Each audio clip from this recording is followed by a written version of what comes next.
Olá, queridos. É muito bom estar na presença de cada um de vocês hoje. E como vocês podem perceber, hoje estou com a minha família, em minha casa, trazendo para o coração de cada um de vocês a palavra de Deus. Embora não estejamos em um prédio físico, um templo de igreja, nem por isso podemos deixar de adorar a Deus e lhe prestar culto, do qual Ele é digno de receber. E contudo, hoje, essa situação, com toda essa pandemia que está envolvendo o mundo, nós sabemos que crises não são coisas novas. Nós vemos pela história que houve muitas crises, não somente de fome, de seca, como também crises que foram causadas por causa de guerras, enfim. No entanto, o que nós entendemos é que viver uma crise não é algo novo, nem para homens de Deus e nem para a sociedade. Já tivemos muitas pragas, muitos terremotos, inundações, enfim. E a palavra de Deus diz que muitos dos seus homens, um deles chamado Abraão, Deus chama da sua terra, tira ele da sua terra, tira ele da sua parentela, e Deus leva ele para uma terra que iria lhe mostrar no caminho, uma terra chamada Canaã. E diz assim a palavra de Deus no capítulo 12 do livro de Gênesis: Então o Senhor disse a Abraão: sai da sua terra, do meio dos seus parentes, da casa de seu pai, e vai para uma terra que eu lhe mostrarei. Até aqui tudo estava perfeito, mas a partir do momento, queridos, que Abraão começou a caminhar e Deus foi lhe revelando a terra, ele chegou em um determinado lugar, já na terra que Deus queria, e quando ele olhou para a terra, havia seca, havia fome naquela terra. Diz aqui o versículo de número 10, houve fome naquela terra e Abraão desceu ao Egito para ali viver algum tempo.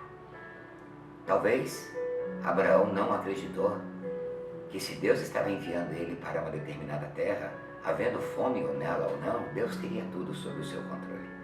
Abraão então desobedece a Deus e vai para o Egito, e quando ele chega no Egito, ele teve que mentir para salvar a própria vida, quase perdeu a sua esposa e teve que ser banido daquela terra por um rei ímpio, o faraó daquela terra naquela época. E Abraão então vai fazer a vontade de Deus na terra que Deus lhe tinha prometido. O tempo passa, mas as crises, elas ainda continuavam. Embora terminou esse período de crise, uma nova crise estava começando, agora com seu filho Isaac. Isaac então é levado por Deus no capítulo 26 do livro de Gênesis. A Bíblia diz que houve fome naquela terra, como tinha acontecido no tempo de Abraão, e Isaac foi para Gerar. E ele habitou ali com Abimeleque, o rei dos filisteus, e o Senhor lhe apareceu e lhe disse: Isaac, não desça para o Egito, a fim de estabelecer morada ali. Fica aqui, permaneça nesta terra por um pouco, e eu estarei com você, e eu o abençoarei. Veja bem, Isaac agora estava diante de uma crise igual à crise que o seu pai tinha passado. Deus aparece para ele, como também apareceu para Abraão, e lhe diz: olha, fica aqui, eu estou com você, eu vou te abençoar, eu vou te sustentar aqui nesta terra. Mas o mais interessante é que quando Isaac chega em Gerar, a fome estava presente ali. Chegar num lugar em um período de crise, de fome, de fato é um período muito difícil.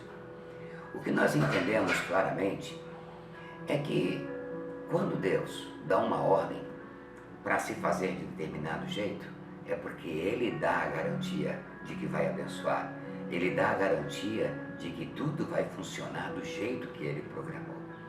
Isaac não precisava ter medo do que ia acontecer de maneira nenhuma. Isaac estava vivendo um período que eu posso dizer crise, por causa da fome, sim. E então, o que fazer num tempo como este? O que nós vamos fazer agora que uma crise foi instaurada no mundo inteiro? Veja bem, diz o texto que ele obedeceu e que ele ficou em Gerar. E isto fez a diferença. E quando ele obedece, a palavra revela que Deus mandou ele semear naquela terra. Fica aqui, põe a tua semente neste solo. Mas então, a nossa pergunta seria, se o tempo era de seca, se havia fome na terra, Isaac tinha um pouco de semente, seria certo colocar a semente no solo? Se o tempo era de comer a semente, não era tempo de plantar a semente, mas em obediência à palavra de Deus, Isaac pega a única semente que ele tinha, que seria o sustento de sua família, e planta essa semente. E em obediência à palavra de Deus, a Bíblia diz que aquela semente prosperou a 100 por 1. E Isaac se tornou riquíssimo, extremamente próspero. A sua prosperidade se tornou tão grande que causou inveja àquele povo, de maneira que todo poço que Isaac abria, alguém ia lá e fechava. Mas Isaac nunca desistiu porque os poços eram fechados. Depois que você tem uma experiência com Deus, dificilmente você vai desacreditar de que mesmo em tempos de crise Deus vai deixar de abençoar. Não, não vai. Se Deus já começou abençoando a sua vida alguma vez, jamais Ele vai deixar de abençoar uma segunda, uma terceira vez. E mesmo quando os poços começaram a se fechar, Isaac sabia, o meu Deus, Ele garantiu que a semente prosperaria e prosperou. Por isso eu sei que não é mais uma crise de poços fechados que vai impedir a mão de Deus de me abençoar. E de fato isso mudou a história da vida de Isaac. Mas embora a gente fala de crise tanto de Abraão como de Isaac, e nós pensamos, será que ainda teríamos outros personagens bíblicos? Sim, nós temos Elias. Elias, depois de uma grande batalha contra os profetas de Jezabel, os 450 profetas do poste ídolo, os 400 profetas de Baal, Elias foge. E nessa sua fuga, Elias ele entra num estado de depressão muito grande. Entra numa caverna, Deus o alimenta com água, com pão quente. E Deus lhe dá uma ordem para que ele ficasse em determinado lugar e ali ele fosse abençoado com a água do ribeiro, enquanto os corvos lhe traziam comida. E assim Elias ficou. Mas quando, por causa da seca, por causa da falta de água, por causa daquela crise que o próprio Deus ordenara, secou o ribeiro, Deus chamou a Elias e disse assim, vai para a cidade de Sarepta e habita ali. Eu ordenei uma viúva que te sustente o tempo que você estiver lá. E Elias prontamente sai e vai ao encontro da viúva. Pelo profeta, eu não estou preocupado. O profeta já estava com a sua vida aos cuidados de Deus, então não havia nenhum problema aparente. Mas o problema não era o profeta, e sim quem Deus ordenou que o sustentasse. E quando Elias chega lá, ele simplesmente entra em contato com a viúva e pergunta, o que você tem para comer? E ela disse ao profeta, olha, eu só tenho um pouco de farinha e um pouco de azeite. Eu vou fazer um bolo para mim e para o meu filho, e nós comeremos, e depois morreremos. Note, queridos, que a crise era tão grande, que a ideia principal desta crise chamava-se morte. Morte era o que permeava o sentimento das pessoas. Todas as pessoas estavam esperando a morte. Sabe o que é isso dentro de uma crise? A ponto das pessoas esperarem a morte? E então Elias pede que ela tome uma decisão, que ela faça algo inusitado, algo diferente, algo totalmente ilógico.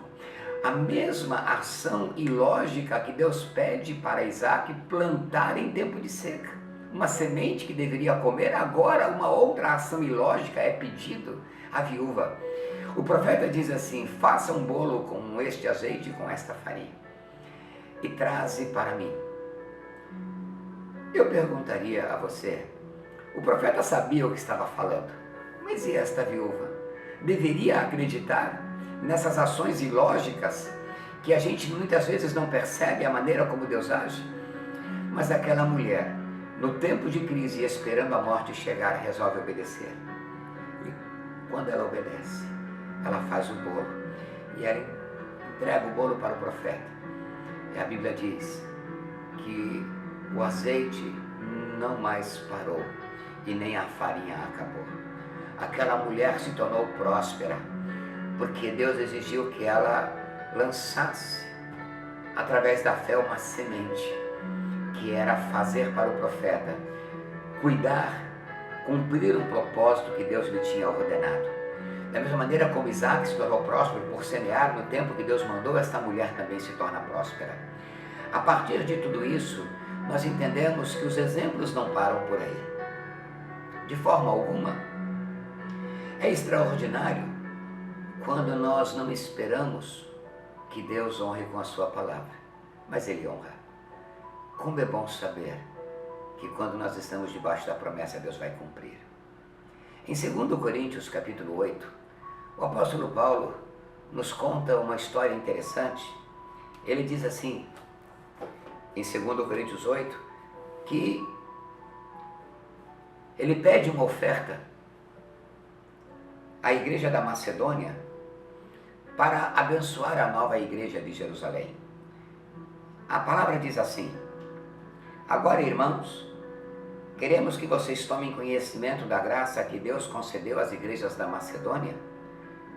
No meio da mais severa tribulação, a grande alegria e a extrema pobreza deles transbordaram em rica generosidade. A palavra de Deus é tão tremenda que esta igreja ela não tinha recursos, era uma igreja pobre, era uma igreja que tinha deficiência de alimentos, de dinheiro. E o apóstolo Paulo então pede uma oferta à igreja da Macedônia. E eles abriram o seu coração para fazer uma semeadura totalmente ilógica, sem recursos, pobre. E Deus pede, mesmo na sua pobreza, abençoe a nova igreja que está nascendo em Jerusalém. E eles se esforçaram. A Bíblia diz que no meio da mais severa tribulação, a grande alegria que eles tinham de ofertar transbordou em rica generosidade. O testemunho que o apóstolo Paulo dava é que eles deram tudo quanto podiam e até além do que podia, diz o versículo 3. Resultado é que o texto bíblico diz assim: fizeram o que esperávamos, mas entregaram muito mais ao Senhor. E eu pergunto aos irmãos, que coisa maravilhosa é saber semear, é saber prosperar. Todos esses exemplos que a Bíblia nos dá, nos provam uma única coisa, que o nosso Deus, mesmo em tempo de crise, mesmo em tempo de pandemia, mesmo em tempos de guerra, Deus espera que nós, os seus filhos, não deixemos de semear. E qual é a semeadura que Deus espera de cada um de nós hoje? Não é porque nós não estamos em um templo que nós vamos deixar de adorar. Não é porque nós não estamos dentro de uma igreja que vamos deixar de entregar o nosso culto a Deus, de forma alguma. É justamente nesta hora que Deus quer que a sua semente de adoração seja jogada no solo da fé. Que nesse semente a sua esperança seja renovada. Que neste tempo você esteja na presença de Deus, dando o seu melhor, prestando o seu culto.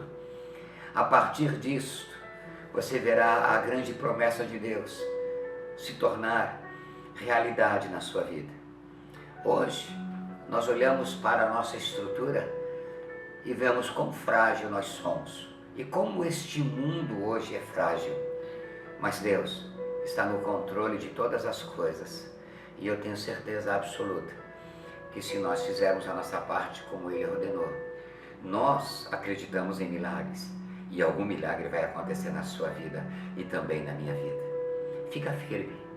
Deus está no controle da sua vida, da sua casa, da sua família, mas enquanto a sua semente de adoração estiver caindo no solo de Deus, deixe essa semente frutificar, que o seu amor aumente.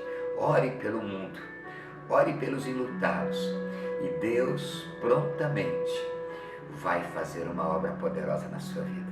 Que Deus te abençoe hoje, rica e abundantemente. Ore comigo neste momento. Nosso Deus e Pai, a crise se espalha de forma global.